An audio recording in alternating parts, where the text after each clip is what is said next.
Lieutenant Sarah Chen stared at the green stripe on her uniform sleeve, the color that marked her as unproven in the Galactic Defense Corps. Around her, battle-hardened veterans wore blue and gold stripes, their colors earned through blood and victory across a dozen star systems. The green stripe felt like a brand of shame, especially here on Forward Base Kepler, where every soldier had seen real combat except her.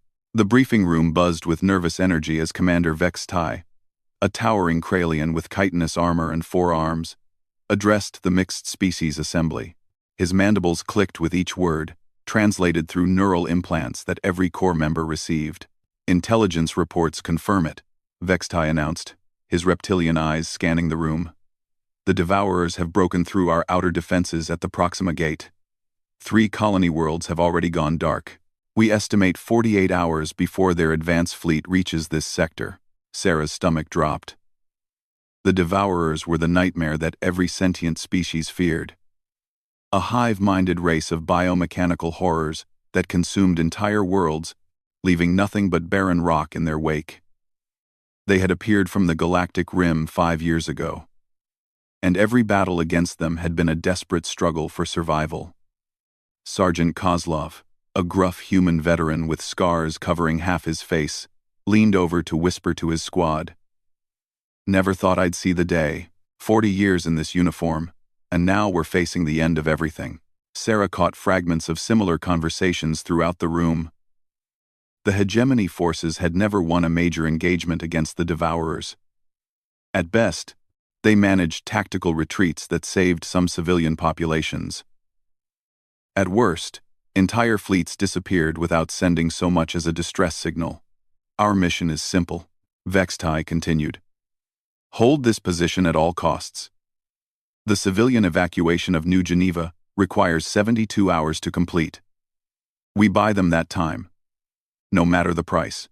A Zephyrian pilot, her crystalline skin refracting the room's light into rainbow patterns, raised one of her 6 arms. "Commander, what about reinforcements? The 3rd Fleet was supposed to be in this sector." Vex Tai's mandibles clicked in what Sarah had learned was the Kralian equivalent of a bitter laugh. "The 3rd Fleet encountered the Devourer Vanguard 6 hours ago.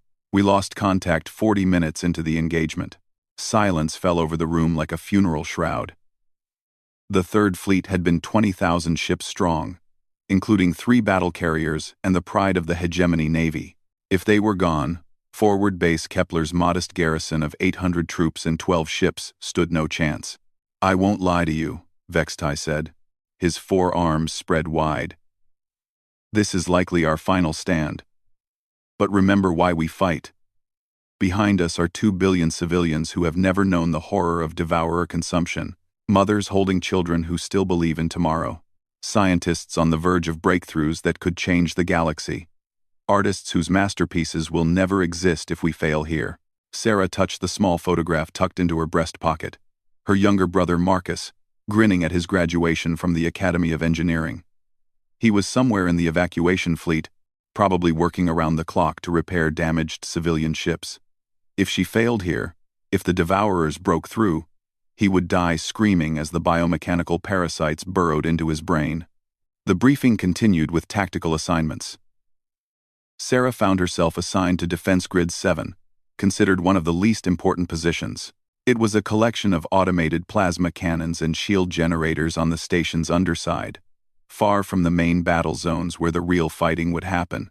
Another reminder that Command saw her as inexperienced, suitable only for babysitting equipment, while veterans died gloriously on the front lines. As the crowd dispersed, Sarah noticed the looks. Some pitying, others openly dismissive. She heard Sergeant Kozlov mutter to another human soldier, "Can't believe they're wasting a position on Green Stripe. Should have sent her to the civilian fleet where she belongs." The words stung because part of her agreed. Sarah had joined the Corps straight from university, her engineering degree earning her an officer's commission but no respect from the enlisted ranks. Her first assignment had been to a peaceful research station, where the most dangerous threat was equipment malfunctions. Then came a brief stint at a diplomatic outpost, where her biggest challenge was managing supply logistics. Now, facing the greatest threat the galaxy had ever known, she felt woefully unprepared. Her quarters were sparse, containing only a narrow bunk, a small desk, and a holographic display showing the current tactical situation. Red dots representing devourer forces crept steadily across the star map like a spreading infection. Each dot represented hundreds of ships, millions of the biomechanical horrors that had already consumed 17 inhabited worlds. Sarah pulled up her personal files, scrolling through engineering schematics and theoretical papers she had written at the academy. Her thesis had been on adaptive defense systems, proposing networks of automated defenses that could evolve their tactics in real time. The academy professors had praised it as innovative thinking, but no one in the military had shown interest in implementing such untested theories. A soft chime announced an incoming message. Sarah's heart lifted momentarily, hoping it might be from Marcus, but the sender was listed as official military communication. She opened it with growing dread. Lieutenant Chen. The message began. Due to equipment failures in Grid 7's central computer core, you are hereby assigned to manual operation of all defensive systems in your sector. Engineering estimates repair completion at 96 hours minimum. You are authorized to requisition one technical assistant if available. Sarah stared at the message in disbelief. They were sending her to operate an entire defense grid manually, during the most important battle in galactic history, with maybe one helper if she was lucky. It was either supreme confidence in her abilities, or a polite way of sending her somewhere she couldn't interfere with real military operations. She made her way through the station's corridors toward Defense Grid 7, passing groups of soldiers preparing for battle. Veterans checked weapons and armor with practiced efficiency. The newer recruits, identifiable by their nervous energy and clean equipment, tried to emulate the calm professionalism of their experienced comrades. In the armory, Sarah requisitioned a standard sidearm and light combat armor. The quartermaster, an elderly Vorthok whose tentacles moved with surprising grace despite his obvious age, looked at her green stripe and shook his head sadly. "First battle, young one?" he asked, his translated voice carrying notes of grandfatherly concern. "Yes, sir." "Advice from someone who has seen too many wars?" he said, selecting a modified plasma rifle from a special rack. "Survival matters more than glory. Better to live as a coward than die as a hero. Take this instead of the standard issue. It has a higher power cell and better cooling system." Sarah accepted the weapon gratefully, noting its superior craftsmanship. "Thank you, sir." "Don't thank me yet," the Vorthak replied. "Just try to live long enough to make the thanks worthwhile." Defense Grid 7 was located in the station's lower sections, accessible through a series of maintenance tunnels that few people ever used. The grid itself was an impressive sight. 12 massive plasma cannons arranged in a geometric pattern around a central command bunker, each weapon capable of punching through a battleship's armor at maximum range. Shield generators hummed with barely contained energy, their blue glow casting strange shadows on the metal walls. The command bunker was cramped, filled with monitoring screens and control interfaces designed for a full crew of 6 specialists. Now, with the computer core offline, everything would have to be operated manually. Sarah began familiarizing herself with the systems, noting that whoever had designed this grid had been thinking along similar lines to her academy thesis. The weapons could be networked to create overlapping fields of fire, and the shield generators could be reconfigured to create protective barriers for the cannons themselves. "You must be Lieutenant Chen." Sarah turned to see a young man in engineer's coveralls approaching through the tunnel. He was human, probably in his early 20s, with the kind of nervous energy that suggested this was his first combat assignment as well. "I'm Technician Rodriguez," he continued, offering a slight smile. "Command sent me to assist with grid operations. I have to admit, I was hoping for a posting somewhere with better company." "Better company?" Rodriguez gestured at the empty bunker around them. "No offense, ma'am, but Defense Grid 7 isn't exactly where they send their top performers. The smart money says we'll be watching the battle from here, while the real action happens up top." Sarah found herself oddly grateful for his honesty. "Well, Rodriguez, let's make sure we're ready just in case the smart money is wrong." They spent the next several hours running diagnostics and familiarizing themselves with the manual controls. The plasma cannons were older models but well maintained, each capable of sustained fire for approximately 40 minutes before requiring cooldown cycles. The shield generators were more modern, featuring adaptive frequency modulators that could adjust their defensive characteristics based on incoming fire. As they worked, Sarah began to see possibilities. The grid's layout followed standard hegemony doctrine, designed for maximum firepower concentration against approaching enemies. But the Devourers didn't fight like conventional fleets. They swarmed, attacking from multiple directions simultaneously, while their smaller craft attempted to infiltrate defensive perimeters. "Rodriguez," she said, studying the tactical displays, "what would happen if we reconfigured the cannon targeting systems for independent operation instead of coordinated fire?" The technician looked up from a shield generator control panel, his expression thoughtful. "Well, it would reduce our concentrated firepower against large targets, but it would let us engage multiple smaller threats simultaneously. Not exactly standard doctrine, though. Standard doctrine hasn't been working very well against the Devourers." Rodriguez grinned. "You know what, Lieutenant? I think I'm going to like this assignment after all." They worked through the night, modifying targeting algorithms and reconfiguring shield patterns. Sarah found herself drawing on every theoretical paper she had written, every simulation she had run at the academy. For the first time since joining the Corps, she felt like her unconventional ideas might actually matter. Dawn brought the first wave of evacuating civilian ships, their engines leaving bright streaks across the starfield as they fled toward the inner systems. Sarah watched them through the grid's external cameras, thinking of Marcus and the billions of other people whose lives depended on buying those crucial 72 hours. The Devourers arrived 6 hours ahead of schedule. The first sign was a shimmering distortion in space near the Proxima Gate, like heat waves rising from hot asphalt. Then, the distortion tore open, revealing the nightmare beyond. Devourer ships poured through the dimensional rift like insects from a disturbed hive, their biomechanical hulls pulsing with unnatural life. They moved in perfect coordination despite their chaotic appearance. Thousands of vessels ranging from fighter-sized parasites to massive mobile bases that defied conventional understanding of starship design. "All stations, this is command." Vextai's voice crackled through the communication system. "Enemy contact confirmed. All units to battle stations. Remember, we hold for 72 hours. Sarah strapped herself into the grid command chair, her hands moving across control interfaces with growing confidence. Around her, monitoring screens showed the approaching enemy force in terrifying detail.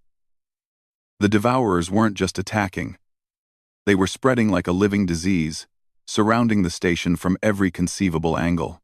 "Rodriguez, bring all systems to full power," she ordered, surprised by the steadiness of her own voice. "And activate the modifications we made to the targeting systems." "Aye, ma'am. All cannons charging, shields at maximum capacity. Our non-standard configuration is active and ready." The space around Forward Base Kepler erupted into chaos as the battle began. The station's main weapons opened fire, their brilliant beams cutting through the void to strike the largest Devourer vessels. Point defense systems activated automatically, filling space with deadly crossfire designed to intercept incoming missiles and fighters. But the Devourers had learned from previous engagements. Instead of the frontal assault that standard doctrine anticipated, they scattered into smaller groups that attacked from seemingly random directions. Many of the station's weapons, configured for concentrated fire against large targets, found themselves unable to track the swiftly moving swarms. Sarah watched the tactical display with growing understanding. The enemy wasn't trying to destroy the station quickly. They were probing, testing defenses, looking for weaknesses they could exploit. It was exactly the kind of adaptive strategy her thesis had warned about. "Contact!" Rodriguez shouted. Multiple small craft approaching Grid 7. They're coming in low and fast, using the station's own superstructure as cover. Sarah's hands flew across the control interfaces, bringing the plasma cannons online with their new independent targeting protocols. Instead of waiting for coordinated fire solutions, each weapon began engaging targets as soon as they entered range. The modified shields created overlapping barriers that protected the cannons from return fire while allowing clear firing lanes. The first wave of devourer parasites struck Grid 7 like a living storm. They were unlike anything in the Course tactical databases. Writhing masses of biomechanical tissue wrapped around high-energy weapon cores, moving with impossible grace through the vacuum of space, they attacked in perfect coordination, attempting to overwhelm the Grid's defenses through sheer numbers. But Sarah's modifications proved their worth. The independently operating cannons engaged multiple targets simultaneously, their rapid fire cutting through the swarm like a scythe through wheat. The adaptive shields absorbed incoming energy blasts while reconfiguring themselves to block the next wave of attacks. "This is incredible," Rodriguez breathed, watching the tactical display as Grid 7's kill count climbed rapidly. "We're actually holding them off." The battle raged for hours.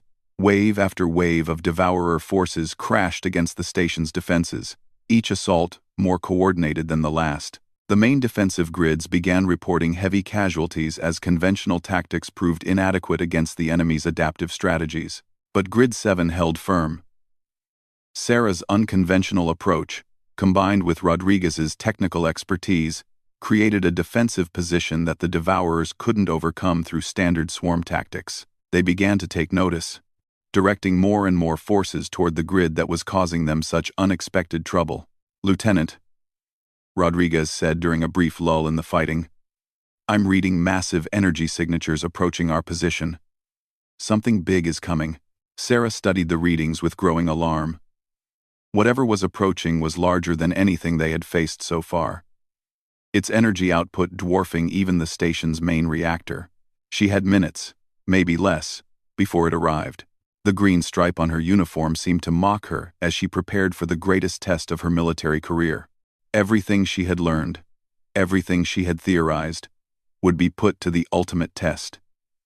Behind her, the evacuation continued as billions of civilians fled toward safety. Ahead of her, an enemy unlike anything the galaxy had ever faced, prepared to test whether human ingenuity could overcome seemingly impossible odds. Sarah Chen, the officer labeled as green and untested, was about to discover what legends were made of. The massive devourer construct emerged from the chaos of battle like a living nightmare given form. Sarah had never seen anything like it in any tactical database or training simulation. The creature was easily the size of a small moon, its surface writhing with countless smaller organisms that moved across its hull like antibodies through a bloodstream. Bioluminescent patterns pulsed along its length, creating hypnotic displays that seemed designed to disorient prey. "Rodriguez, are you seeing this?" Sarah whispered, unable to hide the awe in her voice. The technician's face had gone pale as he stared at his instruments. "Energy readings are off the charts, Lieutenant. That thing is generating enough power to level a continent. And it's heading straight for us." Lugger 5. Through the communication channels, Sarah could hear the panic spreading throughout the station. Other defensive grids were reporting similar massive constructs approaching their positions. Commander Vextai's voice cut through the chaos, his usual calm demeanor strained to the breaking point. "All stations. We have confirmed multiple devourer planetary assault organisms approaching. These are beyond anything in our previous intelligence. All units are to concentrate maximum firepower on these targets immediately."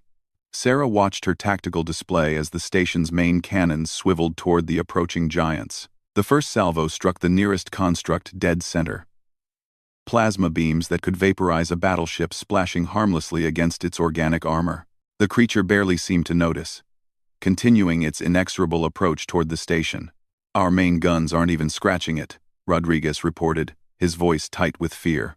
"How are we supposed to stop something like that?" Sarah found herself thinking of her academy training, specifically a lecture on asymmetric warfare given by Professor Mackenzie, a veteran of the hegemony's expansion wars. Sometimes, he had said, the biggest enemy presents the biggest opportunity. Large systems require large amounts of coordination. Disrupt the coordination, and size becomes a weakness rather than a strength. "Rodriguez, can you give me a detailed scan of that creature's energy patterns?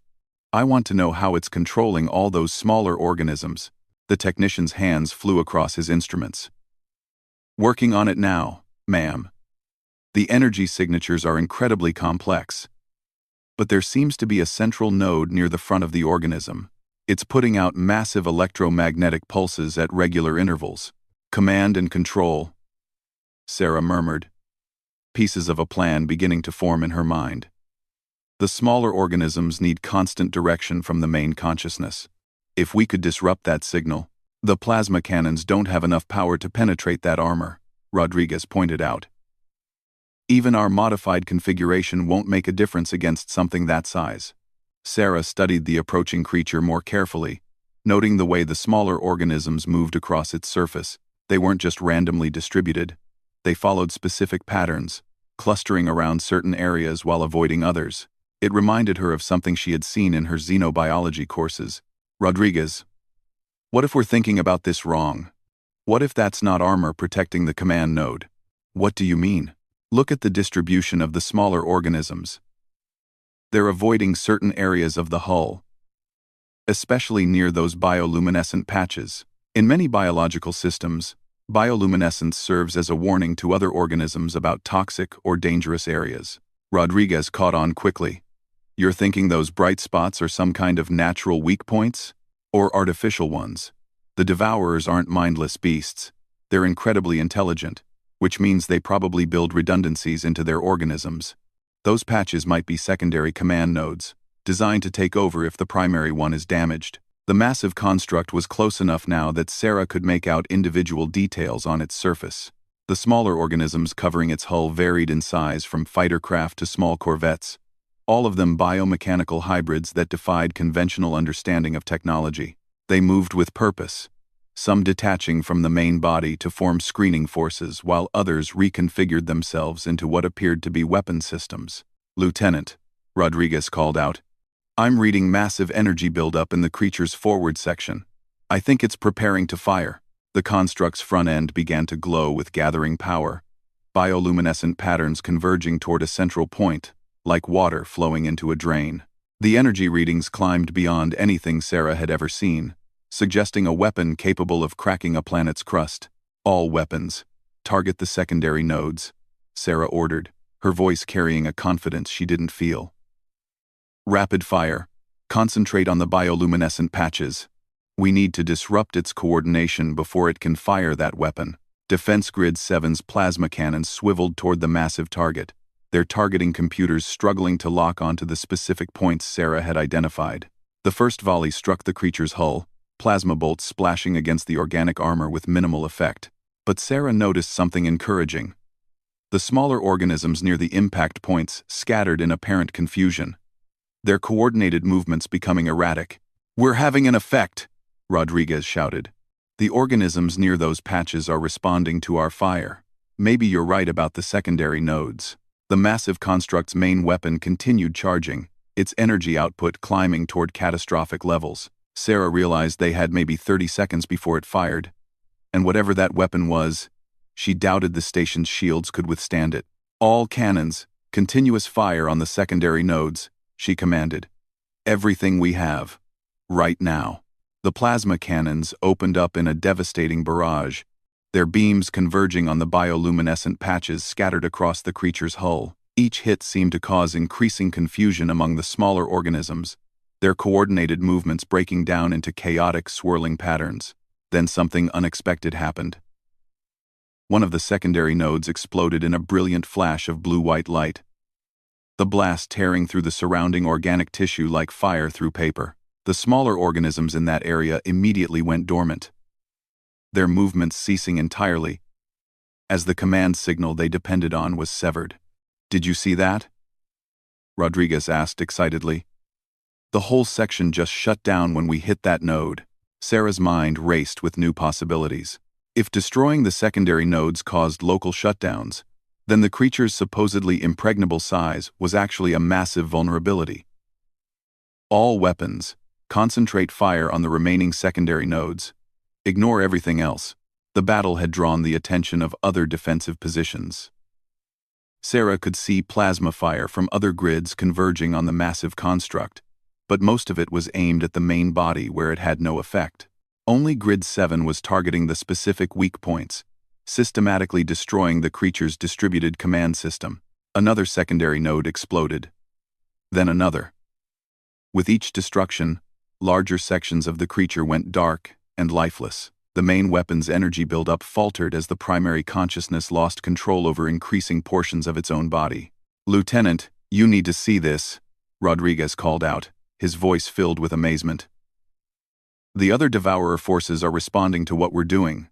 They're breaking off their attacks and converging on our position." Sarah looked at her tactical display and felt her heart sink. Hundreds of smaller Devourer craft were abandoning their previous targets and heading straight for Defense Grid 7. They had recognized the threat her unconventional tactics represented and were moving to eliminate it before she could do more damage. "How long until they reach us?" she asked. 4 minutes, maybe 5 if we're lucky." Sarah looked at the massive construct, noting that roughly half of its secondary nodes had been destroyed. It was still operational, but clearly struggling to maintain coordination. The main weapon had stopped charging, though she couldn't tell if that was due to damage or just temporary disruption. "Rodriguez, can you patch me through to Commander Vextai?" "Working on it now." "Got him." "Commander, this is Lieutenant Chen at Grid 7. I need to transmit tactical data to all defensive positions immediately." Vextai's voice crackled through the communications system, nearly drowned out by battle noise in the background. "Chen, this isn't the time for theories. We're being overwhelmed across all fronts." "Sir, the large constructs have weak points. The bioluminescent patches on their hulls are secondary command nodes. If you destroy enough of them, you can cause cascading failures throughout their control systems." There was a moment of static-filled silence. "How do you know this?" "Because I've been doing it for the last 10 minutes. Grid 7 has effectively disabled one of the constructs by targeting these specific points." Another pause, then Vextai's voice returned with new urgency. "All stations, this is command. New tactical protocol. Ignore the main body of large Devourer constructs and concentrate all fire on bioluminescent patches. Grid 7 has demonstrated the effectiveness of this approach." Sarah watched her display as plasma fire from across the station began redirecting toward the weak points she had identified. The results were dramatic and immediate. One by one, the massive constructs began experiencing system failures as their distributed command networks collapsed under coordinated attack. But the Devourers were adapting too.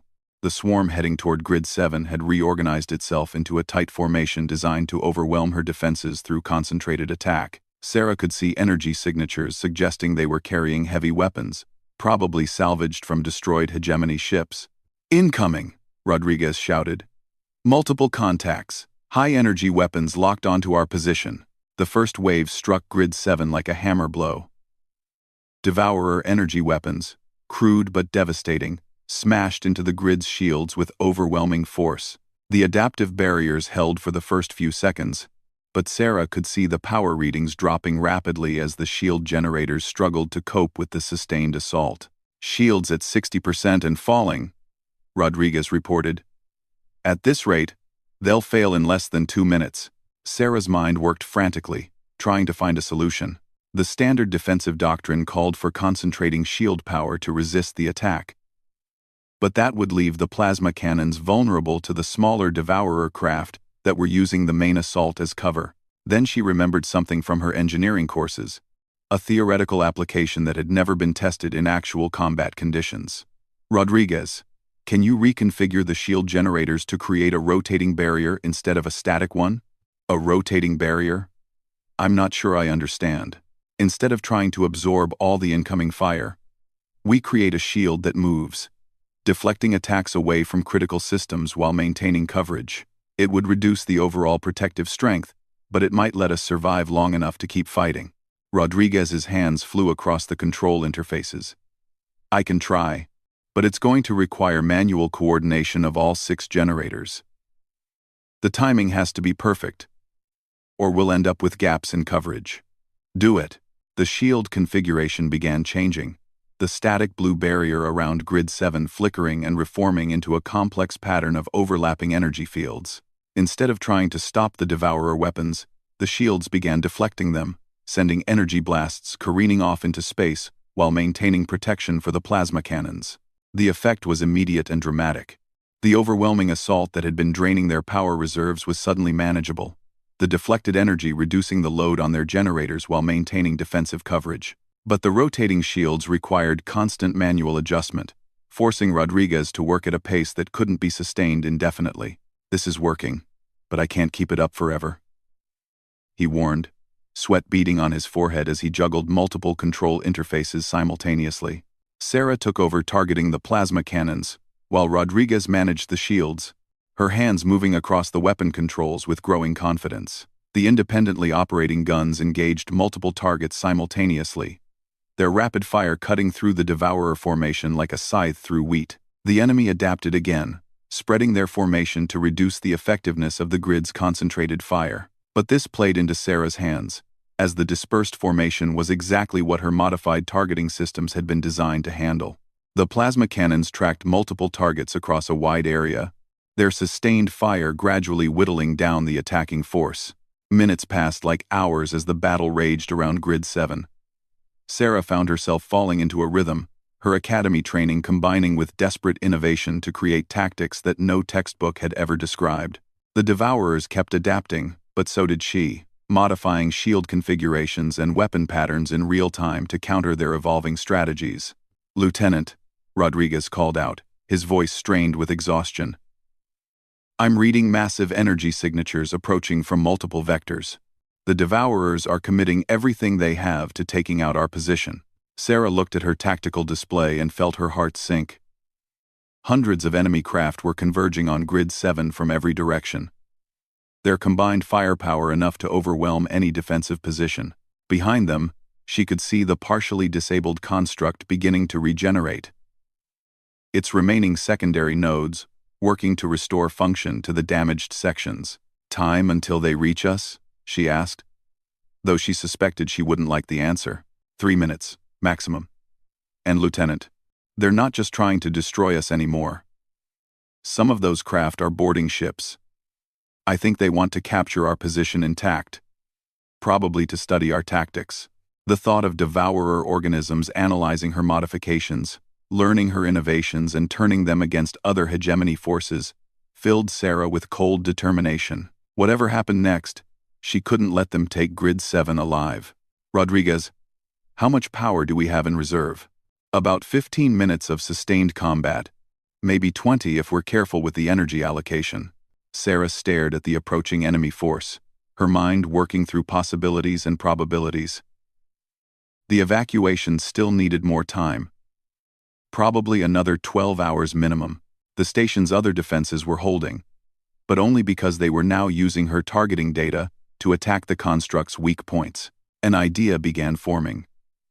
Dangerous and desperate, but possibly their only chance. The Devourers wanted to capture Grid 7 to learn from it. But what if she could use that desire against them? What if the lesson they learned was exactly the opposite of what they expected? "Rodriguez," she said quietly, "how would you feel about making history?" Rodriguez looked up from his control panel, exhaustion and determination warring in his expression. "What kind of history are we talking about, Lieutenant?" Sarah's fingers moved across her tactical display, highlighting the approaching Devourer forces and their probable boarding routes. "The kind where 2 untested soldiers with green stripes teach an ancient enemy that humans don't follow conventional rules." The plan she was formulating went against every principle of military strategy she had been taught. Standard doctrine called for fighting from prepared positions, using overlapping fields of fire and defensive barriers to wear down attacking forces. But the Devourers had adapted to standard doctrine, learning to counter conventional tactics through bitter experience. "They want to capture us alive to study our modifications," Sarah continued, her voice gaining strength as the plan crystallized in her mind. "But what if we let them? What if we turn Grid 7 into the galaxy's most expensive trap?" Rodriguez caught on quickly, his engineering background letting him see the possibilities she was suggesting. "You want to booby-trap our own position? That's actually brilliant and completely insane. The best plans usually are. Can you rig the plasma cannon power cells to overload on command?" "Easily. But Lieutenant, if we detonate 12 plasma cannon power cells simultaneously, the explosion will be visible from 3 star systems away. Nothing within 100 kilometers is going to survive that. Sarah looked at the tactical display showing the massive Devourer construct struggling to repair itself. Its bulk dominated the space near forward base Kepler, close enough that the explosion Rodriguez described would certainly destroy it completely. More importantly, the shockwave would disrupt every Devourer force in the immediate area, buying precious time for the evacuation to continue. How long do you need to set up the overload sequence? 5 minutes. Maybe 4 if I skip the safety protocols. Skip them. And Rodriguez? Make sure the detonation signal requires both our authorization codes. I don't want either of us able to trigger this accidentally. Rodriguez. As Rodriguez worked frantically to prepare their ultimate weapon, Sarah focused on the approaching enemy forces. She had to make the trap convincing, which meant fighting just hard enough to seem legitimate without actually preventing the Devourers from boarding Grid 7. The first wave of attackers struck the grid's outer defenses with overwhelming force. Sarah adjusted her tactics, using the plasma cannons to target the smaller craft while deliberately leaving gaps in their defensive coverage. To an outside observer, it would look like the grid was being overwhelmed despite fierce resistance. Contact established. Rodriguez called out. Devourer boarding craft are attaching to access ports 7 and 12. I'm reading multiple organisms moving through the outer corridors. Sarah drew her plasma rifle, checking its charge levels one final time. How long until the overload sequence is ready? 2 more minutes. The power cells are building toward critical mass, but I need to synchronize the detonation timers across all 12 cannons. Through the bunker's internal monitors, Sarah could see the Devourer organisms making their way through Grid 7's corridors. They moved with disturbing grace, despite their biomechanical nature, their forms constantly shifting between technological and organic configurations. Some appeared to be pure information-gathering organisms, their sensor arrays sweeping every surface they encountered. Others were clearly warriors, armed with weapons that seemed to grow directly from their bodies. They advanced in perfect coordination, each organism covering others in a tactical formation that demonstrated sophisticated military thinking. They're learning, Sarah whispered, watching the creatures adapt their approach in real time as they encountered the grid's defensive measures. Look how they're modifying their formation every time they hit a security barrier. Which is why this has to work, Rodriguez replied grimly. If they get hold of our tactical modifications and survive to share them with the rest of their forces, every defensive position in the galaxy becomes vulnerable. The Devourer organisms reached the outer sections of the command bunker, their movements becoming more cautious as they detected the higher energy readings from the plasma cannon control systems. Sarah could hear strange sounds echoing through the ventilation ducts, a mixture of mechanical whirring and organic chittering that made her skin crawl. Sequence is ready, Rodriguez announced. All plasma cannon power cells are approaching critical mass. When we trigger the overload, we'll have approximately 30 seconds before detonation. Understood. And Rodriguez, it's been an honor serving with you. The young technician grinned, despite the circumstances. Likewise, ma'am. Think they'll remember us? I think they'll remember what we stood for. The first Devourer organism appeared at the bunker's main entrance, its form shifting and adapting as it analyzed the room's layout. Sarah was struck by how alien its intelligence felt, watching patterns of thought that followed completely different logic than any sentient species she had encountered. More organisms poured into the bunker, their sensor arrays scanning every control interface and data display. Sarah and Rodriguez raised their weapons but didn't fire, maintaining the illusion that they were overwhelmed defenders making a last stand. The creatures moved closer, their attention focused on the modified control systems that had made Grid 7 so effective. Sarah could see understanding dawning in their alien consciousness as they began to comprehend the tactical innovations that had caused them so much trouble. Now they know, she whispered to Rodriguez. They understand what made us so effective. And that knowledge is going to die with them.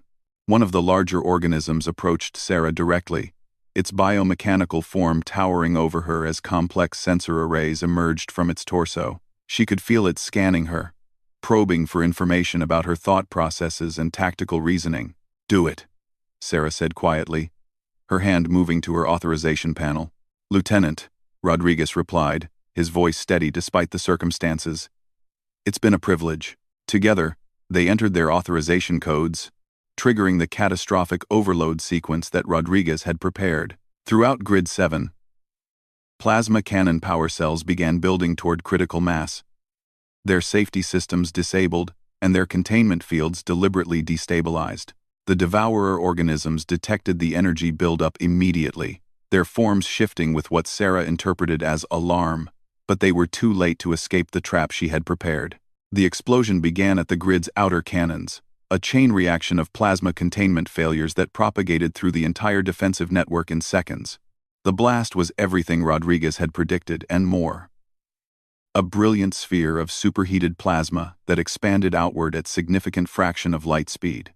Sarah's last conscious thought was of Marcus and the billions of civilians whose evacuation ships were now far enough away to escape the destruction. The green stripe on her uniform had marked her as untested, but her actions in these final moments would be studied and remembered long after the devourer threat was finally defeated. The explosion vaporized Grid 7 completely, taking with it every devourer organism that had boarded the facility. The shockwave struck the massive construct that had been slowly regenerating, tearing through its organic hull and disrupting the remaining secondary command nodes in a cascade of system failures. But the true impact of Sarah's sacrifice became apparent in the hours that followed. The complete destruction of one of their information-gathering expeditions sent shockwaves through the devourer collective consciousness. They had never encountered a species willing to destroy valuable tactical positions rather than allow them to be captured. Commander Vex Tai, coordinating the station's defenses from the primary command center, watched in amazement as devourer forces across the entire sector began exhibiting unprecedented caution. Their previous aggressive swarm tactics gave way to careful probing attacks, their confidence shaken by the realization that humans were capable of tactical thinking they couldn't predict or counter. Communications. Get me a channel to all defensive positions, Vex Tai ordered, his forearms moving across control interfaces with renewed purpose. All stations are to implement the Chen protocols immediately. The Chen protocols, hastily developed based on Sarah's tactical innovations, spread throughout the hegemony's defensive networks with remarkable speed. Her insights about targeting secondary command nodes, combined with her adaptive shield configurations and independent targeting systems, proved devastatingly effective against devourer forces. More importantly, her willingness to sacrifice a valuable position rather than let it be captured alive became a cornerstone of hegemony military doctrine. The devourers, accustomed to learning from captured technology and prisoners, suddenly found themselves facing an enemy that would destroy itself rather than provide intelligence to their opponents. The battle for Forward Base Kepler continued for another 18 hours, but the tide had turned decisively in the hegemony's favor. Using Sarah's tactical innovations, the station's defenders managed to destroy or disable every massive construct in the attacking force, while inflicting casualties that forced the surviving devourers to retreat toward the galactic rim. In the weeks that followed, as news of the victory spread throughout hegemony space, Sarah Chen became a legend. Military academies added her tactical innovations to their core curriculum, while her final sacrifice became a symbol of human determination that inspired resistance movements on a dozen worlds. Technician Rodriguez, who had volunteered to die alongside her, was posthumously promoted to Chief Engineering Officer and awarded the hegemony's highest honor for valor. His technical expertise in implementing Sarah's unconventional ideas proved as crucial as her tactical genius in turning the tide of battle. But perhaps the most fitting tribute came from an unexpected source. Marcus Chen, Sarah's younger brother, used his engineering skills to help design the next generation of hegemony defense systems. Working with the tactical principles his sister had died to prove, he created automated defensive networks that could adapt and evolve without requiring human operators to sacrifice themselves. The new systems were designated as Chen-class defensive grids, ensuring that Sarah's name would be spoken with respect and gratitude for generations to come. More importantly, they embodied the essential lesson she had taught the galaxy, that human ingenuity, when combined with courage and sacrifice, could overcome any obstacle. Years later, as the devourer threat finally receded and peace returned to the galaxy, historians would mark the Battle of Forward Base Kepler as the turning point in the war. They would write of brilliant tactical innovations and heroic sacrifices, of a species that refused to surrender even when facing impossible odds. But those who had served with Sarah Chen knew a simpler truth. She had worn the green stripe of an untested officer, marked as inexperienced and assigned to the least important position on the station. Yet when the moment came to prove herself, she had demonstrated the essential quality that made humanity special: the willingness to think beyond conventional limits and act on principles that transcended personal survival. The green stripe she had once worn in shame became a symbol of honor throughout the hegemony's military forces. New recruits wore it with pride, knowing that it marked them as part of the tradition Sarah Chen had established. Experience would come with time, but courage and innovation were qualities that couldn't be taught through conventional training. In the end, Sarah's greatest victory wasn't the tactical innovations that saved forward-base Kepler, or the sacrifice that destroyed the Devourer expedition. It was the proof she had provided that true military leadership came not from years of experience or battlefield glory, but from the willingness to see beyond established doctrine and fight for something greater than oneself. The galaxy was a safer place because a young officer with a green stripe had refused to accept that inexperience meant ineffectiveness. Her actions had become the stuff of legend, but the principles she had demonstrated remained as relevant as ever. That courage, innovation, and sacrifice were the true foundations of victory. Lieutenant Sarah Chen had been labeled as green by those who measured worth through conventional standards, but her actions on the battlefield had proven that the color of heroism wasn't gold or blue, but the green of new growth, fresh thinking, and the unwavering determination to protect those who couldn't protect themselves. The Devourers had learned a harsh lesson about underestimating human potential. So had the hegemony's own military leadership. In the end, both sides discovered that true strength came not from following established patterns, but from the courage to write new ones when the old approaches were no longer sufficient. Sarah Chen's legacy lived on in every defensive grid that bore her name, every tactical manual that quoted her innovations, and every young officer who wore the green stripe with pride instead of shame. She had transformed a symbol of inexperience into a badge of honor, proving that the galaxy's greatest heroes often came from the most unexpected places.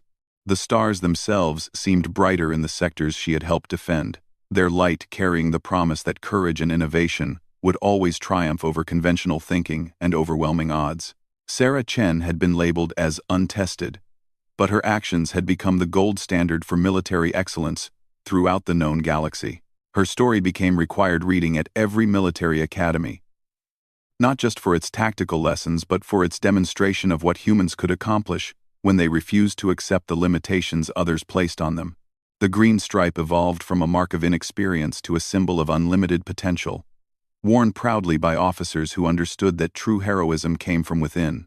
In the quiet moments between battles, veterans would sometimes speak of the young lieutenant who had changed everything with 12 plasma cannons and a willingness to think beyond established doctrine. They would remember that courage wasn't measured by the color of one's uniform stripe, but by the depth of one's commitment to protecting others. Sarah Chen had been labeled green, but her actions had become battlefield legend, and in the end, that was the only color that truly mattered.